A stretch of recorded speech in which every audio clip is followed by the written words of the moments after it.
los patriarcas de Israel. Me parece que esta es la 23ª conferencia, si no me equivoco, de esta serie. Llevamos 23 conferencias a partir del capítulo 12 del Génesis y estamos compartiendo en esta noche una de las más grandes revelaciones que la Biblia nos muestra a través de la vida de un hombre llamado Abraham. En esta noche vamos a tratar el tema, la consagración de Abraham. El capítulo 22 del Génesis se abre, lo vimos la clase pasada, con las palabras de Dios. Probó Dios a Abraham. Ya vimos que todos nosotros, de alguna u otra forma, necesitamos ser probados. Si tú vas a la escuela, no hay manera de saber. Si te pasan al 5º año a la universidad o a cualquier materia que tú quieras rivalidar o avanzar o el posgrado que quieras hacer, no puede nadie hacer nada para evaluar tu vida más que a través de las pruebas, los exámenes. Entonces, así como las maestras no te prueban para castigarte y las pruebas en la escuela no son para lastimarnos, salen lastimados y sufren los flojos, nada más, los indolentes, los apáticos, los que creen que la vida es fácil y que no se necesitan sacrificios. De la misma forma, Dios, el Dios de la Biblia, prueba el corazón. Dios sabe cómo vas a salir en el examen. Él es omnisciente. Pero sin embargo, Dios quiere que tú sepas en la condición en la que tú te encuentras. Por ejemplo, este domingo en el sur les di el mensaje sobre sufriendo con Cristo. Es un mensaje tremendo de 1 Corintios 4 de cómo sufrieron los apóstoles por seguir a Jesucristo. Y la única forma en la que tú vas a descubrir en la vida de qué material estás hecho es a través del sufrimiento. ¿Sí me escuchaste? La única forma en la que tú y yo vamos a saber de qué material estamos hechos no es más que después de que pasemos la prueba. Hay personas que han anhelado en la vida el liderazgo espiritual. Y estas personas que comienzan a buscar el liderazgo espiritual, dice en 1 Timoteo 3, el que anhela liderazgo, obispado, buena obra desea. Es una cosa loable y noble que quiera ser pastor, que quiera ser predicador, que quiera ser misionero. ¡Qué maravilloso! Pero te esperan pruebas. Y solamente las pruebas van a determinar si estás hecho para ser líder. Las personas que no están hechas para ser líderes, cuando vengan las pruebas, van a comenzar a desmoronarse, van a comenzar a desintegrarse, van a comenzar a caer, porque la presión externa es más grande que la fuerza espiritual que ellos tienen dentro de su vida. Entonces, una persona que ha sido llamada por Dios para el liderazgo espiritual necesita pasar el horno de la prueba. Y casi la mayor parte de las veces hay 3 áreas principales en las que Dios prueba a los líderes espirituales. 1, con el dinero. 2, con las mujeres. En el área del sexual es la más fuerte. Y 3, en el orgullo. Son las 3 áreas, como decía nuestro amigo Joaquín Capilla, la dama, la fama y la lana.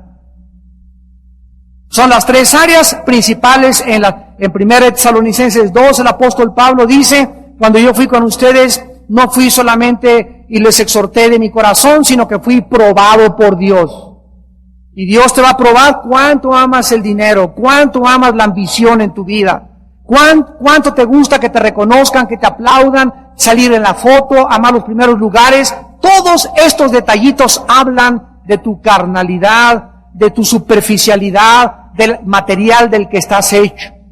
Dios va a mandar a tu vida que te desilusiones, te va a mandar quien te traicione, te va a mandar gente que lastime tu reputación, te va a mandar cosas injustas en tu vida con el propósito de saber de qué estás hecho. Para que en ese momento a ver cómo reaccionas. Y no hay nunca más que 2 caminos como podemos reaccionar. Uno, la amargura. Y el otro, el gozo y el valor de seguir adelante. Porque el espíritu que Dios nos ha dado no es un espíritu de cobardía, no es un espíritu para la iglesia, no es un espíritu de que yo no quiero regresar, todos son unos hipócritas, nadie me comprende, yo soy el que puedo cambiar el mundo, yo tengo revelaciones y nadie me entiende ni nadie me quiere oír. Ese no es el espíritu de Dios. El espíritu de Dios es un espíritu de poder y dominio propio. El espíritu de Dios nos va a enseñar a controlarnos. Nos va a enseñar a dominarnos, a jalarle las riendas a ese animal que traemos dentro.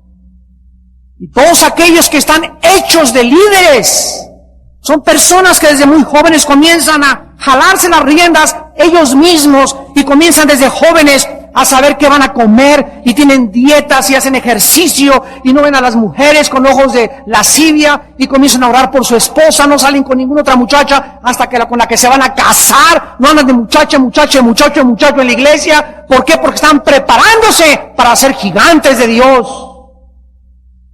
Y los que ya están casados y los que ya están en el liderazgo, Dios los sigue probando porque la forma como un líder trata a su esposa, la forma como un hombre trata a su esposa, la forma y las atenciones que un hombre tiene para su esposa determinan el nivel de liderazgo que vas a alcanzar.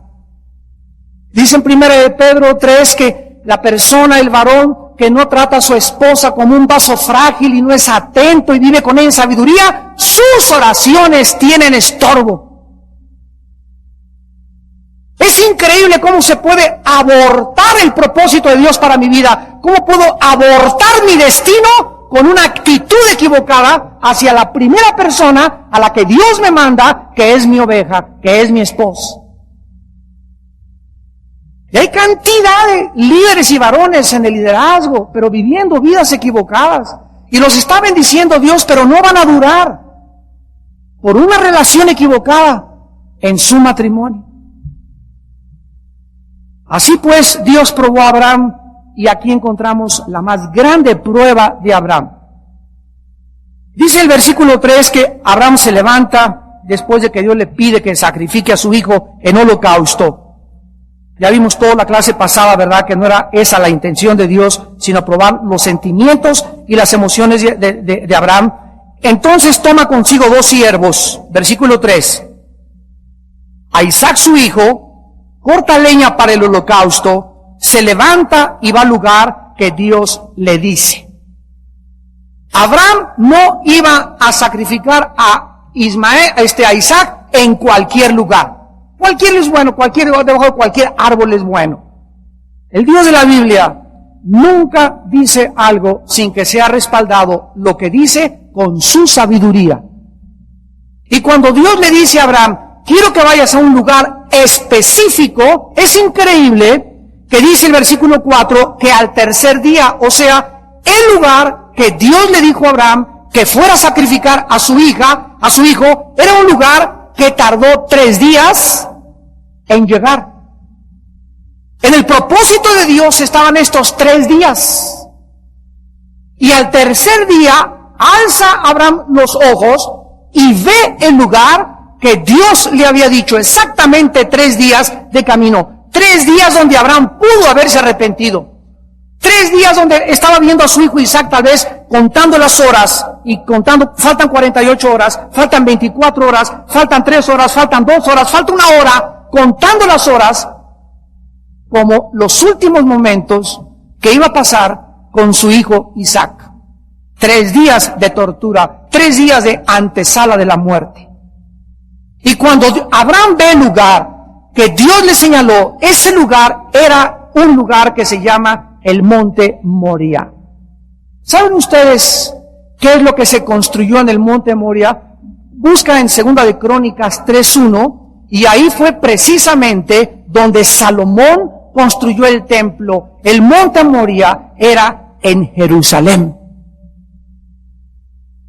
Y años más tarde, 4000 años más tarde, en ese mismo monte que Dios escogió, Cristo no fue crucificado en cualquier lugar. Los romanos no lo llevaron a cualquier lugar. Nadie determinó más que el Altísimo, el Eterno, el Elión, el lugar donde su hijo tenía que morir 4,000 años después. Y 4,000 años antes con Abraham, al mostrarle a Dios a Abraham que llevara a su hijo a ese lugar, era porque Dios nos estaba presentando un retrato, un cuadro, una visión profética de lo que miles de años después sucedería en el mismo lugar. El Padre, miles de años después, entregaría a su hijo. El Padre sufriría por el Hijo y el Padre nos regalaría a su Hijo en sacrificio expiatorio y vicario para pagar con su sangre por nuestros pecados. Dice la Biblia en el versículo 5 que entonces dijo Abraham a sus siervos: esperen aquí con el asno, yo y el muchacho vamos a ir hasta allí. Y miren lo que Abraham les dice a los sirvientes: adoraremos y volveremos a vosotros. ¿Estaba Abraham mintiendo? Abraham era un hombre de Dios. Aquí en esta altura, Abraham es todo un gigante espiritual. ¿Estaba Abraham mintiéndoles? ¿Qué hubiera pasado si hubiera bajado del monte Abraham y hubiera sacrificado a su hijo y hubiera bajado sin su hijo? Los sirvientes, ¿qué le hubieran dicho? Oye, tú nos dijiste que ibas a regresar. Él habría tenido que decirles la verdad y los sirvientes le hubieran preguntado: ¿por qué no nos dijiste desde el principio, desde que salimos de nuestra casa hace 3 días, que el propósito era que Dios quería que sacrificaras a tu hijo? ¿Por qué nos dijiste que ibas a regresar con tu hijo? Mentiroso. Sin embargo, esto es increíble. Y la única respuesta la podemos encontrar en el libro de Hebreos, capítulo 11. No es hasta el capítulo 11 de Hebreos que Dios nos muestra realmente qué era lo que pasaba y lo que anhelaba Abraham en su corazón. Dice Hebreos 11, versículo 17, por la fe Abraham, cuando fue probado, ofreció a Isaac. Y el que había recibido las promesas ofrecía su unigénito. Vamos a detenernos aquí. Dios le dijo a Abraham, 25 años, estamos casi hablando de 25, 30, casi 40 años antes, porque aquí Isaac tenía como 17, 18 años. Era un joven robusto, lleno de vida, que iba a ser padre, que su hijo iba a ser la semilla de la cual vendría y se formaría la nación de Israel, y de donde vendría el Mesías también. Y de repente Dios del cielo le dice: plan abortado. ¿Dios aborta un plan? ¿Es mentiroso Dios? Sus promesas siempre permanecerán. Pero en ese momento, cualquier ser humano se hubiera preguntado: Señor, tu programa era uno, y ahora lo estás abortando, porque con la muerte de Isaac se acaba mi descendencia. Sin embargo, Abraham, en esperanza contra esperanza, como dice Romanos capítulo 4, explicando lo que pasó en sus emociones, dice el versículo 19 de Hebreos 11, pensando que Dios es poderoso para levantar aún de entre los muertos, de donde en sentido figurado también le volvió a recibir. Abraham sabía que si él mataba a su hijo, en ese mismo momento Dios le levantaría y le resucitaría. Pero la promesa de Dios no podía fallar. Por eso le dijo a los sirvientes: vamos a regresar, él y yo, mi hijo y yo juntos. ¡Qué revelación más maravillosa! Vamos a recordar que Abraham tomó 2 siervos, 2 sirvientes, para que le acompañaran al monte Moria. Y el número 2 en la Biblia significa el número de los testigos. Dice Deuteronomio 19, versículo 15, no se tomará en cuenta a un solo testigo contra ninguno en cualquier delito ni en cualquier pecado. en relación con cualquier ofensa cometida, solo por el testimonio de 2 o 3 testigos se mantendrá la acusación. Estos 2 siervos, ¿qué es lo que testificaron? ¿A qué Dios los llamó a ser testigos? Ellos, lo único que pudieron testificar fue cómo Isaac cargó la madera en su espalda. Ellos testificaron y vieron cómo cargó Isaac la madera. Pero lo que sucedió después, arriba en el monte, Abraham les dice, nos vemos, vamos a regresar al ratito, ahí quédense. Ellos solamente testificaron cómo Isaac cargó la madera durante los 3 días. Y al llegar al monte, Abraham y su hijo se escondieron de estos siervos y no les fue permitido ver lo que pasó en la punta del monte Moriah. Aquí vemos ahora un antitipo. En el monte Calvario, los 2 ladrones fueron 2 testigos que vieron a Cristo cargar la cruz. Y vieron a Cristo ser pegado a la madera. Pero ellos, los 2 ladrones en el monte Calvario, no podían ver lo que estaba pasando entre el Hijo y el Padre. Les fue velado a su entendimiento, les fue velado a los ojos humanos. Isaac aquí era todo un hijo maduro y nos podíamos preguntar, ¿y acaso cuando le dijo a Isaac a su padre, capítulo 22, versículo 6, toma Abraham la leña del holocausto, la pone sobre Isaac su hijo, toma en su mano el fuego y el cuchillo y caminan ambos juntos?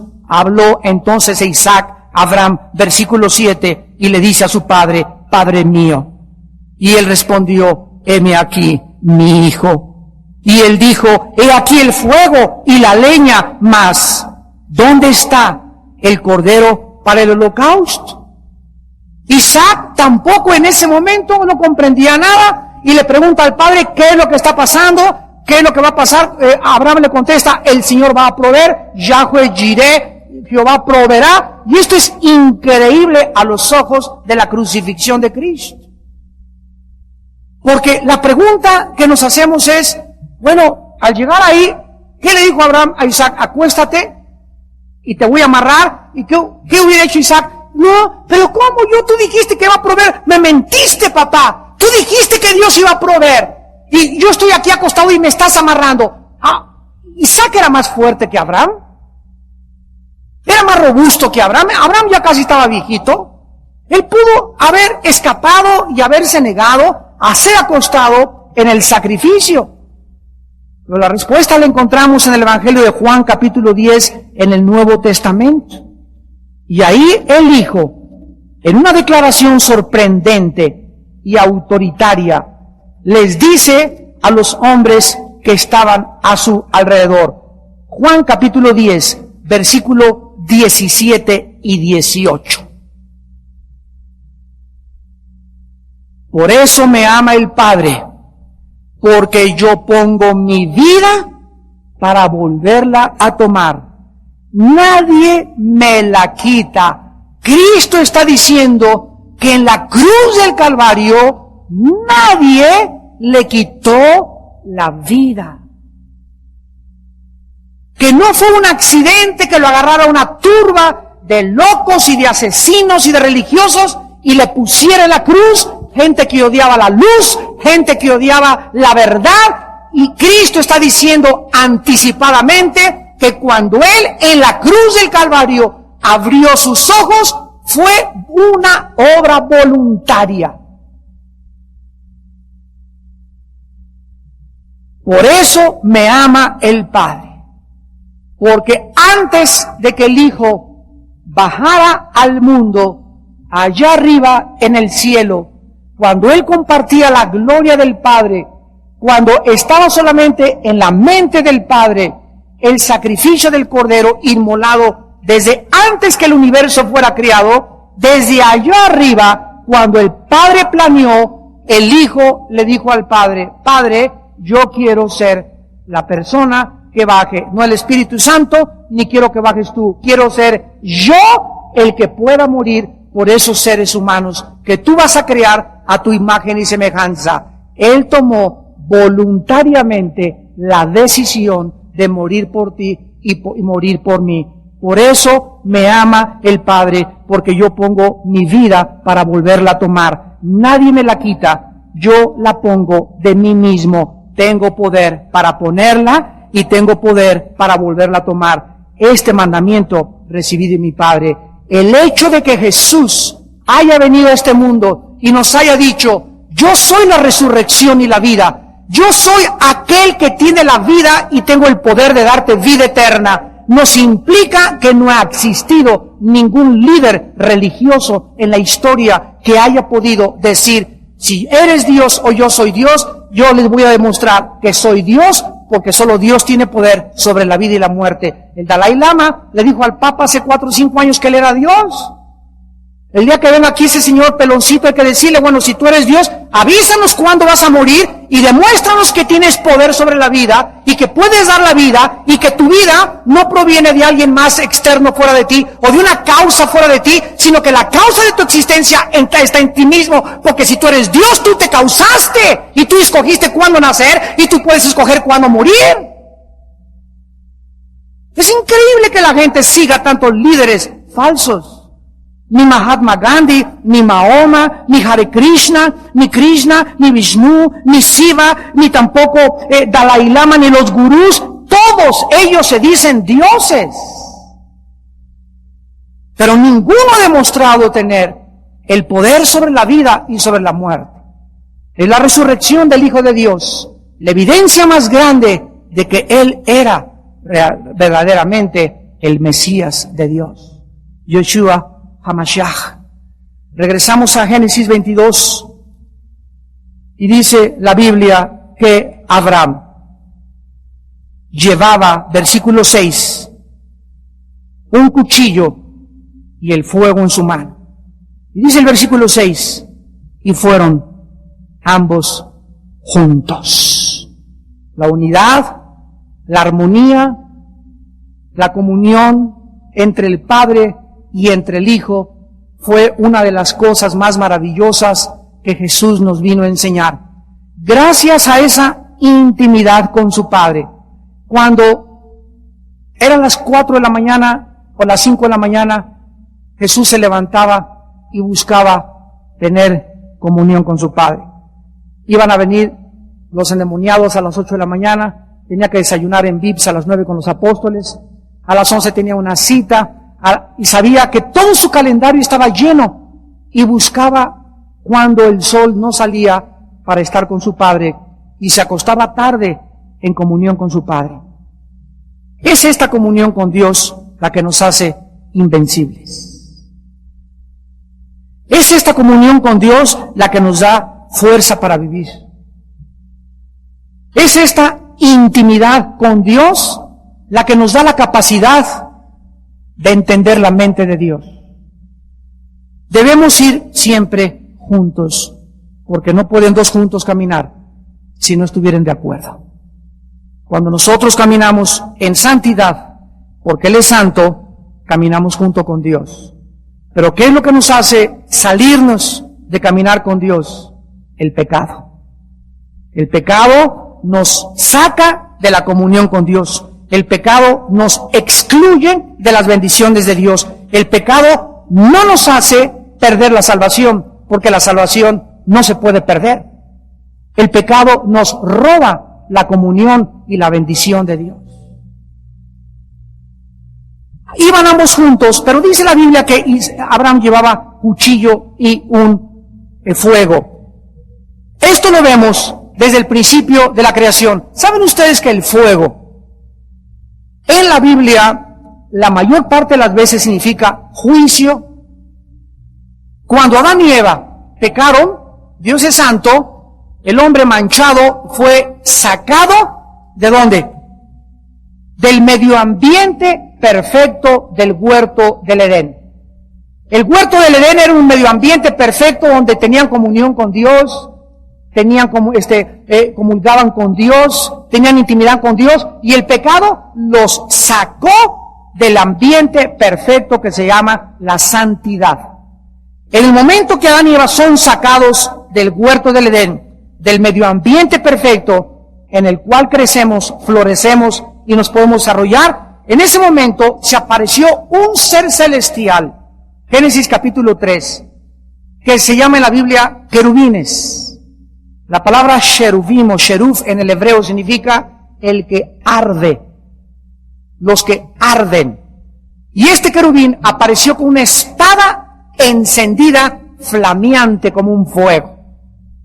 Y el querubín fue puesto en la frontera del huerto del Edén, y él se iba a encargar de que el ser humano no regresara a poder tener comunión con Dios, no regresara a pisar la santidad de Dios, mientras dos cosas no se cumpliesen. El fuego representa el juicio y el querubín representa la santidad. En Isaías 6, 1 al 4, los querubines son los seres que dicen día y noche, Santo, Santo, Santo, Kadosh, Kadosh, Kadosh, el Dios Elión, omnipotente, el eterno. Entonces Adán y Eva son sacados, la espada representa el juicio con el fuego y el querubín representa la santidad. ¿Quién cumplió la justicia y la santidad de Dios? ¿Quién? Solo su Hijo Jesucristo. Jesucristo bajó del cielo a cumplir toda la Torah de Dios, a cumplir las ordenanzas, los preceptos, los mandatos, todas absolutamente las cosas que la ley demandaba que tú y yo cumpliésemos, los cumplió perfectamente Jesucristo.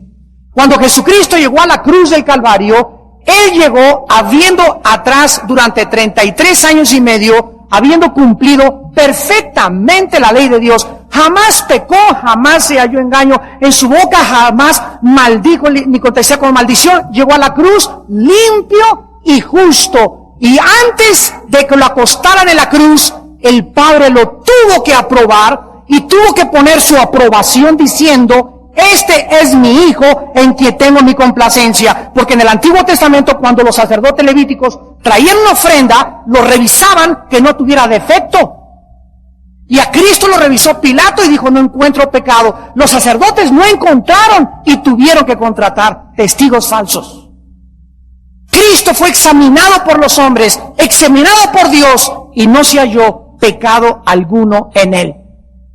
Y gracias a que Cristo era sin defecto y que cumplió toda la justicia de Dios, se pudo acostar en la cruz y ser en nuestro lugar el sacrificio perfecto y cumplir las demandas de la santidad de Dios y de la justicia de Dios y de la ira de Dios que Él demandaba, y llevar Él en la cruz mi pecado, mi juicio y el fuego de Dios sobre su cuerpo, para que tú y yo fuésemos hechos la justicia de Dios en Él. Cuando Abraham llevaba el cuchillo y llevaba el fuego, estaba hablando de que es Dios el que descarga el cuchillo sobre su Hijo, y es Dios el que juzga a su Hijo. Y en la cruz del Calvario, el Padre permitió que su Hijo muriera. Y en la cruz del Calvario, el Padre descargó contra su Hijo inocente, sin mancha, hecho más sublime que los cielos. En la cruz Cristo se separa del Padre y grita, Elai, Elai, lama sabactani, en arameo, que significa, Dios mío, ¿por qué me has abandonado? Algo misterioso pasó en la cruz del Calvario. El Padre Santo se separa del Hijo en el momento que en su carne, en su cuerpo, tus pecados y mis pecados son puestos en Él. Y el Padre deja al Hijo, no escatima al Hijo, no perdona al Hijo, para que tú pudieras entender que todo lo que tú merecías pagar y yo merecía pagar, el Hijo lo llevó en nuestro lugar. Por eso el sacrificio de Cristo teológicamente se califica de dos maneras. Fue vicario. y en segundo lugar, expiatorio. Vicario significa en el lugar de, o en sustitución de. Cristo lleva en tu lugar mis pecados, y en mi lugar mis pecados, y el justo padece por los injustos, y expiatorio significa sacrificial. Cristo muere sacrificialmente en lugar de todos nosotros, los que hemos aceptado y creído la gracia de Dios en la cruz del Calvario. Y todas estas cosas en Génesis 22 no son más que flashazos de lo que iba a pasar 4000 años después. Y por toda la Biblia corre el fuego como el juicio de Dios. Cuando alguien hacía un sacrificio y caía el fuego, significaba que Dios aprobaba ese sacrificio. El fuego representaba la aprobación de Dios, el juicio de Dios sobre esa persona o sobre ese sacrificio. Ahora, en el versículo 8, responde Abraham, Yahweh Jireh, Dios se proveerá de cordero para el holocausto, hijo mío, e iban juntos. Vuelve a repetir, iban juntos por tercera vez. La respuesta de Abraham la vamos a analizar con lupa y tenía un doble significado. Fíjense lo que le dice Abraham. Dios se proveerá de cordero para el holocausto. Dios se proveerá de cordero. La provisión era para Dios. Dios se va a proveer Él del cordero. Es Dios el que proveería el cordero, porque el cordero era para Dios. El sacrificio era para Dios. Dios iba a proveer ese cordero para Él. Y cuando Jesús murió en la cruz, Cristo murió. Se los dije en Levítico, cuando estudiamos el libro de Vayikra, Levítico, el aspecto primario de la muerte de Cristo no fue para pagar nuestros pecados. El aspecto más importante de Cristo en la cruz fue primero morir y entregar su vida al Padre. Y cuando Cristo le entrega su vida a Dios en la cruz, entonces Cristo perdona nuestros pecados con su sangre. Pero primero su sacrificio en la cruz no fue la humanidad, primero es a Él la gloria por los siglos de los siglos. Qué tremendo. Primero Él tenía que complacer y hacer la voluntad del Padre y después poder pagar por nuestros pecados. Solo Dios puede suplir lo que a Él le satisface. El hombre no puede jamás, ni podría jamás, cumplir los requisitos de Dios. Ningún ser humano podría llegar a decirle a Dios, Padre, me ofrezco yo, porque te dice Dios, descalificado, descalificado. Me voy a la villa, descalificado. Me acuesto en un hormiguero para que me piquen todas las hormigas, Señor, y así me estoy del sol 3 días y 3 noches, y que me amarren un nopal y me pego, descalificado. Dice Isaías 64:6, las obras de los seres humanos, las justicias de los seres humanos son como trapos inmundos delante de Dios. El ser humano, dicen Hechos 17, 24 y 25, no puede honrar a Dios por nada que Él haga. Dios no es honrado por manos humanas. Te voy a hacer una casa, Señor. Te voy a cumplir esto. Te prometo, no hay nada que satisfaga al Padre más que la muerte de su Hijo. Una vez que yo entiendo esto, que no hay nada que pueda agradar al Padre más que su Hijo, yo corro al Hijo para que el Padre me acepte en Él. Gloria a Dios. Dice en Efesios 1, hemos sido aceptados en el amado, en Él.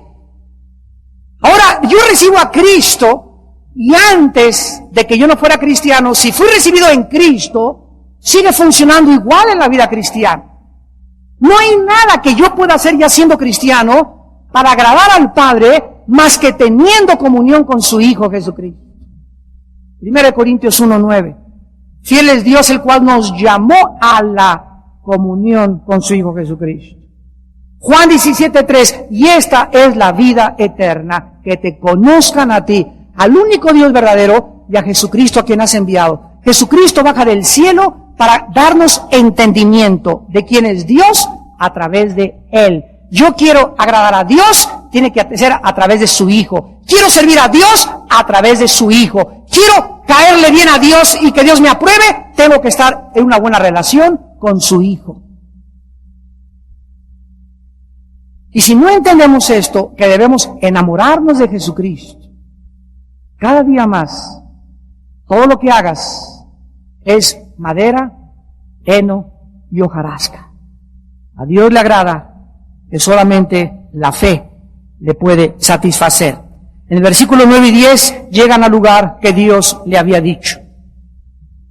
Allí Abraham edifica un altar, compone la leña y ata a Isaac su hijo y lo pone en el altar sobre la leña.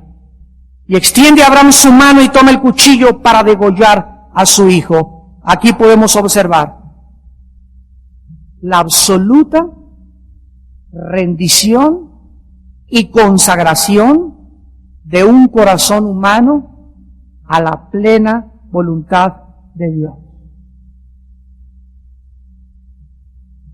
Lo vamos a ver más adelante, el ángel le dice, lo que dice el ángel a Abraham cuando va a matar a su hijo. Pero aquí encontramos algo tremendo. En primer lugar, van al lugar señalado por Dios.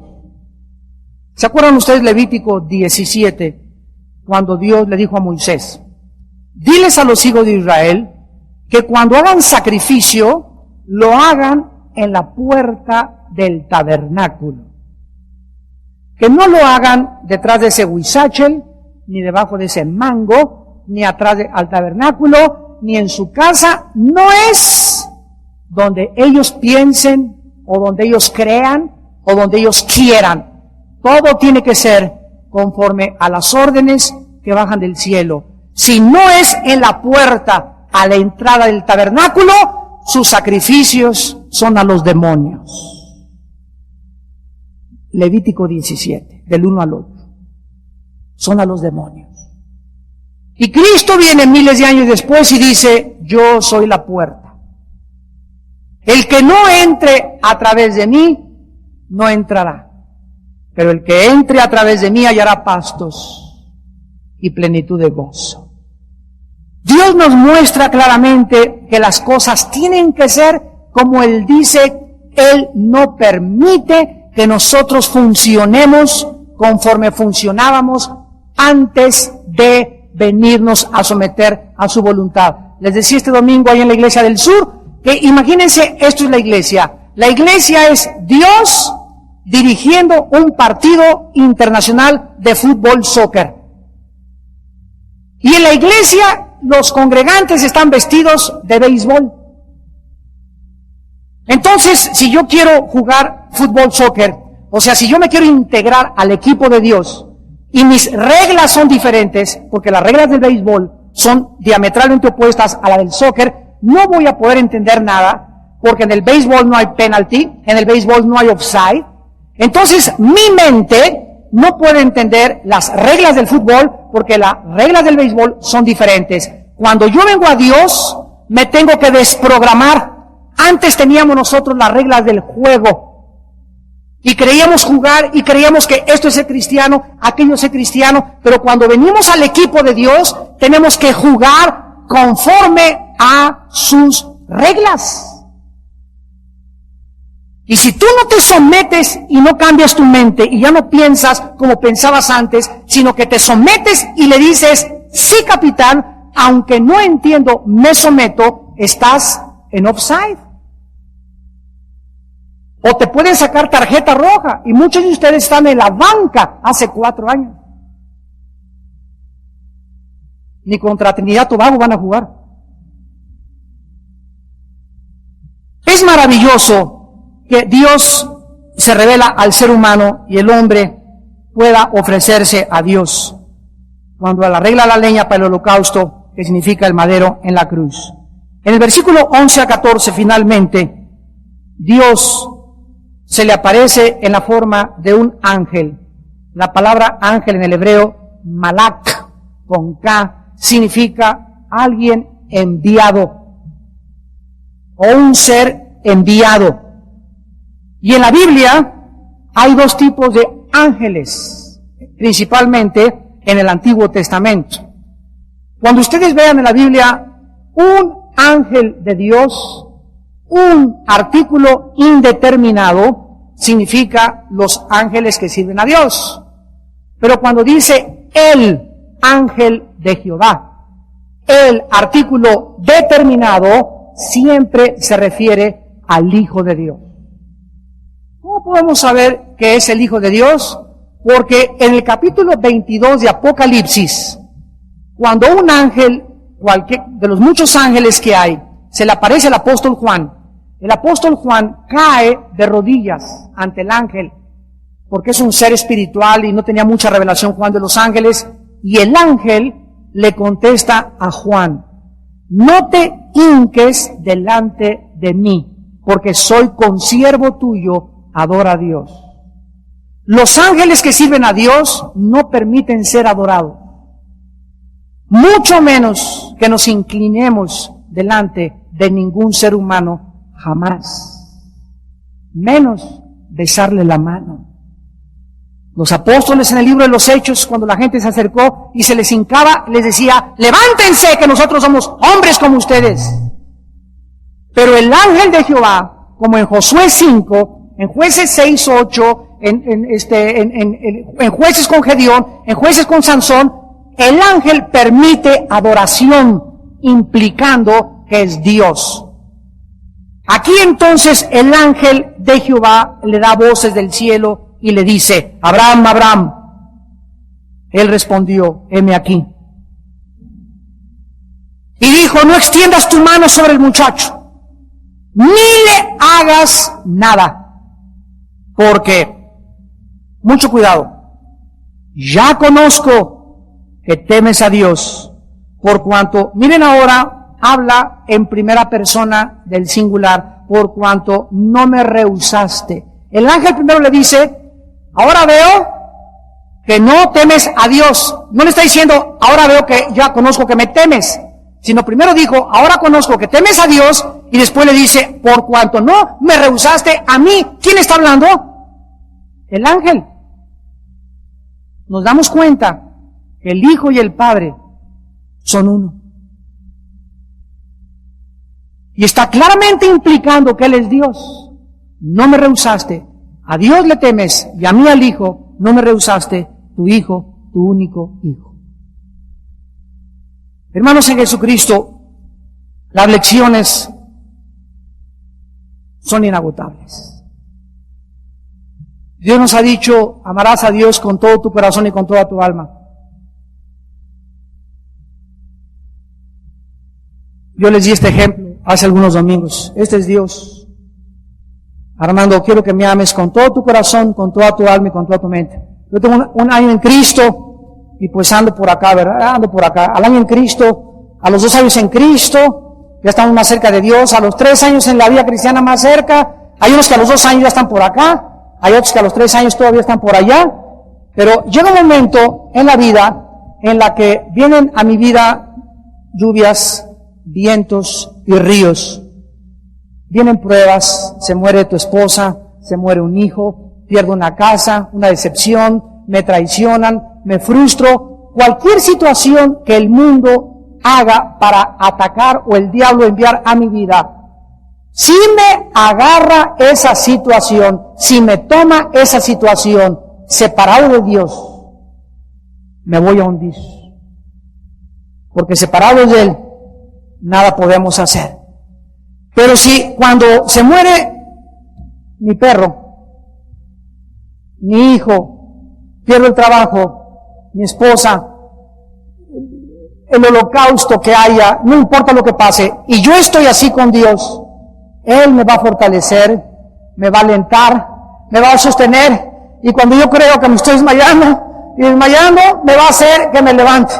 Y siento que me desmayo y me va a volver otra vez a levantar, porque Él hace que los que esperan en Él, la palabra esperar ahí en Isaías 40, en el hebreo significa los que están pegados a Dios, tendrán nuevas fuerzas. Y aunque venga la tormenta, el águila es la única ave que cuando viene la tormenta no hace esto y va y se esconde como los buitres, sino que cuando viene la tormenta el águila es la única ave que se vuela en contra de la tormenta y enfrente de la tormenta para volar arriba de la tormenta y que la tormenta quede debajo de ella. Y ya no ve la tormenta ahí. Son gigantes, parecen unos chapulines contra ellos. Es un problemón, hermano, un problemón que no puedo vencer. Nadie me puede ayudar, de aquí nadie me puede sacar. Jamás estén desesperados. Estamos atribulados en todo, pero no desesperados. Perseguidos, mas no desamparados. Derribados, pero no destruidos. Porque Él es nuestra roca, nuestra fortaleza, nuestro pronto auxilio en todas las tribulaciones.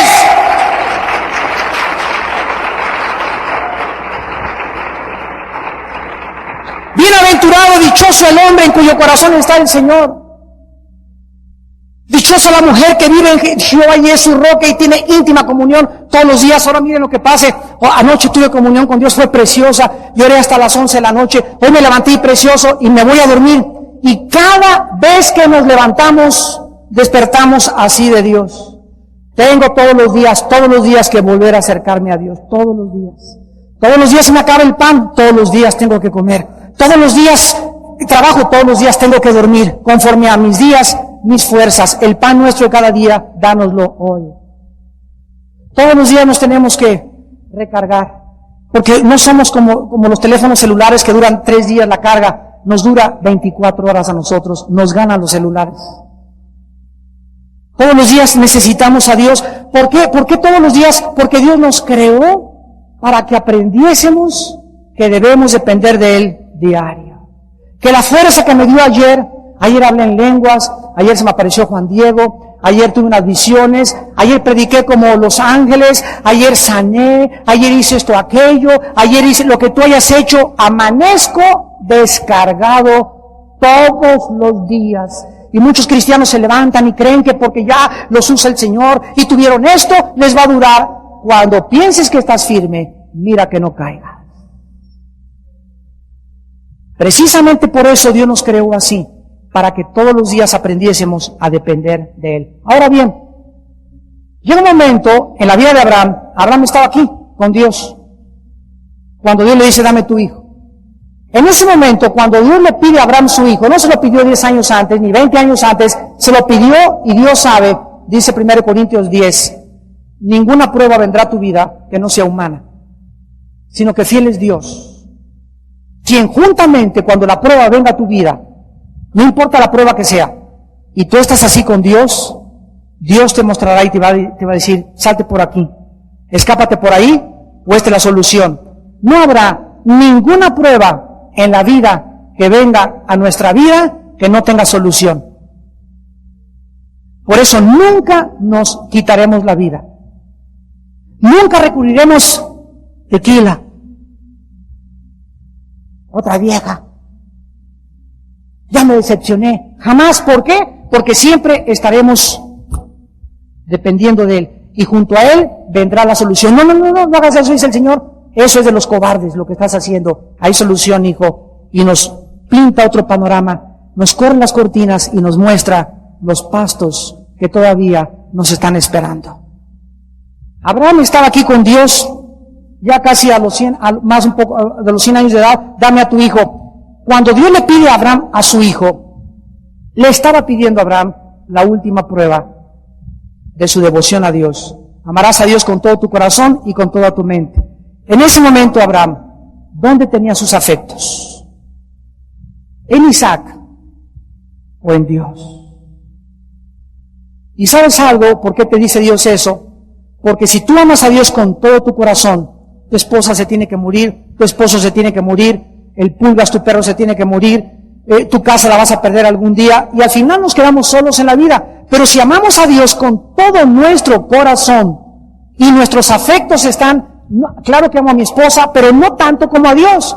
Amo a mi hijo, pero no tanto como a Dios. Amo a mi pulgas, pero no tanto como a Dios. Dios no quiere que nos divorciemos y que hagamos odio contra la gente, pero que Él sea el principal objeto de todos nuestros afectos para que cuando perdamos a la gente alrededor, no nos desmayemos, no nos desmoralicemos, no nos deprimamos, no nos quitemos la vida y no creamos que ya se murió tu esposa, ya se acabó todo, ya se acabó mi esposo, ya se acabó todo, ya se acabó mi hijo, ya no quiero vivir. Hay vida por delante y tenemos que seguir enfrentando la vida mientras Él esté con nosotros. Iremos de victoria en victoria y de gloria en gloria en Cristo Jesús.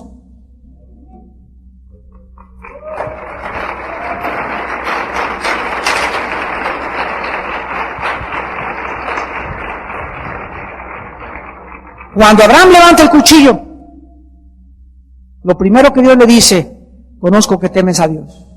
Vean ustedes, la vida de Abraham fue conducida durante tantos años en el temor de Dios. Fue por el temor de Dios.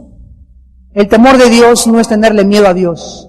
El temor a Dios es un respeto reverente, una conciencia profunda que lo que Dios me dice es verdad y que nada, escucha, nada de lo que Dios me mande me va a lastimar. El que no escatimó a su Hijo, ¿cómo no nos dará todas las cosas?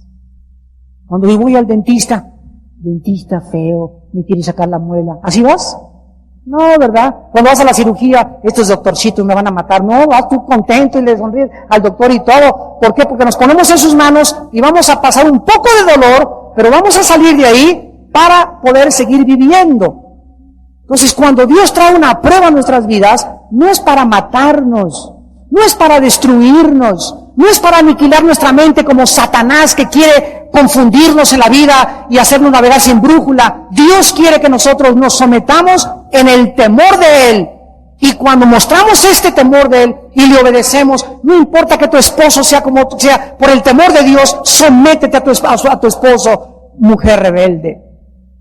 No importa que tu esposa le digan la pulgosa y sea un gorro para tu vida, es tu esposa por el temor de Dios, ámala y trátala como vaso frágil por el temor de Dios.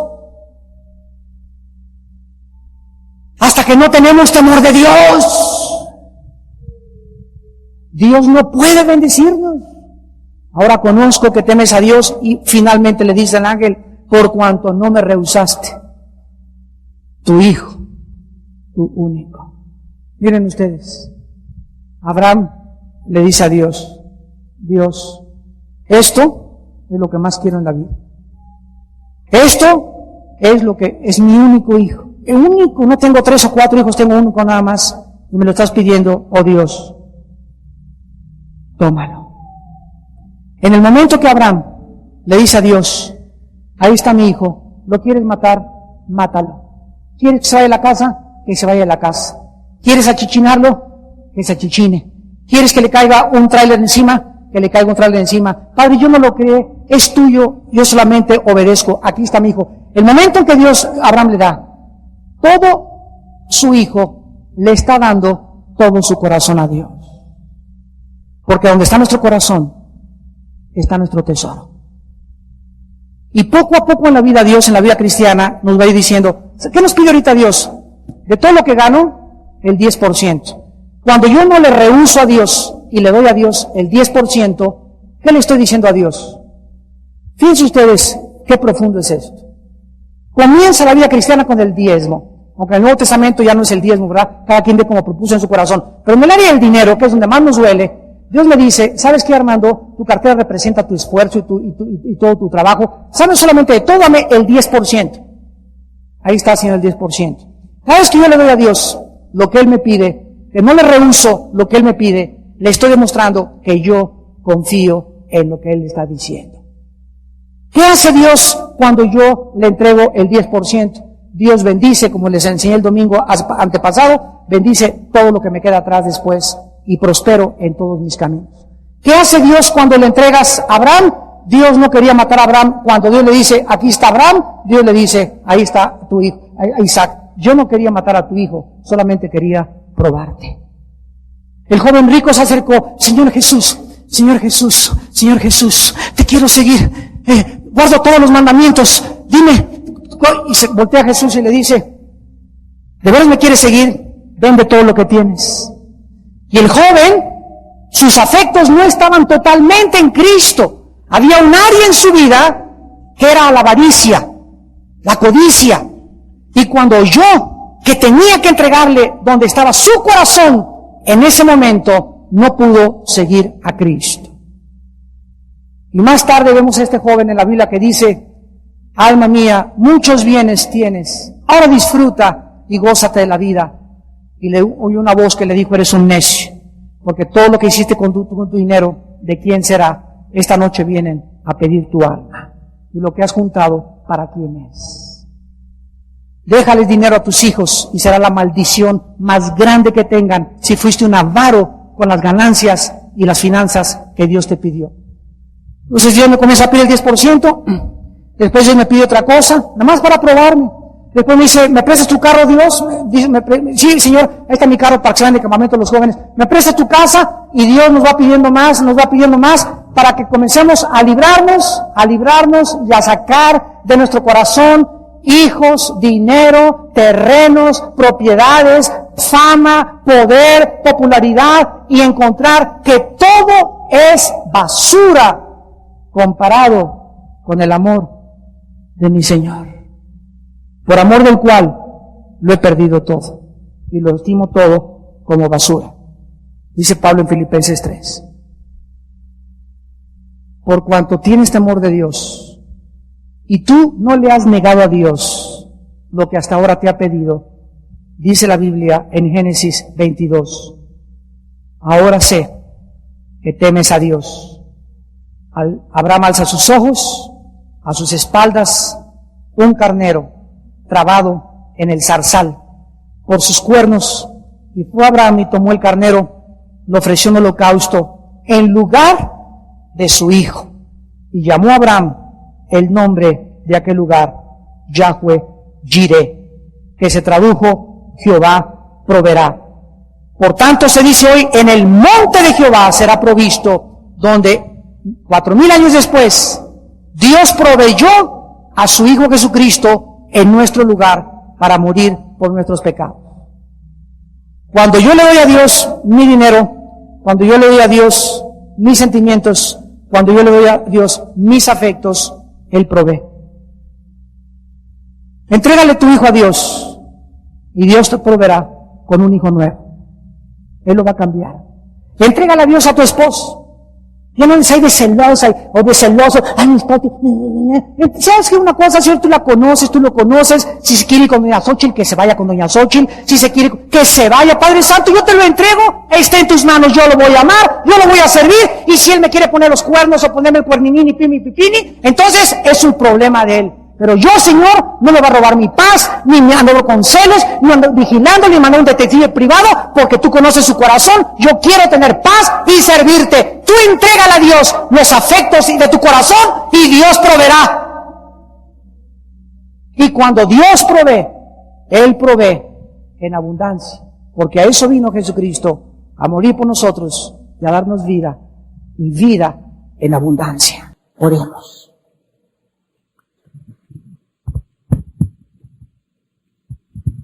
Bendito Dios y Padre nuestro, cuán sabio eres, magnífico en poder, omnipotente en tu gloria, sentado en la majestad de las alturas. Tú eres Dios. ¿Quién pudiera tener tu nombre como debería ser temido? ¿Quién podría en sus propios méritos estar en tu presencia? ¿Quién podría vivir separado de ti un minuto? Oh Dios, solo en tu presencia, solo unidos a ti, tendremos fuerzas para vivir, tendremos sabiduría para gobernar nuestra casa. Tendremos la dirección y el propósito de nuestra vida, porque para eso nos creaste, para ti. Como el ciervo brama por las aguas, nuestra alma tiene sed sed de Dios. Padre, gracias por Jesús. Gracias por Yeshua. Yeshua, bendito seas, bendito Jesús. Te adoramos, Jesús. Te bendecimos, Jesús. Queremos vivir más cerca de ti, Jesús, y seguir tus pasos. Oh Dios, enciende en nuestro corazón un fuego de pasión por Jesús. Una antorcha, una llama, Señor, que arda de amor por Jesús. Y que podamos imitarlo en el poder del Espíritu Santo para ser semejantes a Él. Padre Santo, te damos gracias por tu paciencia que has tenido con cada uno de nosotros, porque nos has guiado por la vida, y aún después de esta vida nos pastorearás. Ciertamente el bien y la misericordia te seguirán todos los días de la vida. Y en la casa del Señor algún día moraremos por largos, pero muy largos días. En la casa de mi Padre hay muchas moradas, dijo Jesús. No tengan miedo. No se turbe tu corazón. Si estás confundido esta noche,